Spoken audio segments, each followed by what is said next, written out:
В ден четвърти от нашият маратон ще говорим за това, че понякога се случва да влезем в капана на страха. Страхът е онази форма на проявление в нашите тела, чрез която тялото ни сковава. Какво е нужно да направим тогава? Когато се случи така, че някой ни разкаже страшна история, въпроса си задай: истина ли е това, което току-що ми разказаха? Вдишай и издишай и слушай тялото си. То ще ти разкаже истината за това.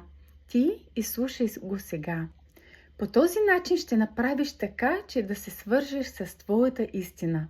По този начин ще направиш така, че ще се свържеш с твоята душа. И по този начин ще направиш така, че ти да се свържеш с любовта. И когато страхът усетиш ти, вдишай и издишай. И със сърцето си се свържи. И истините там намери.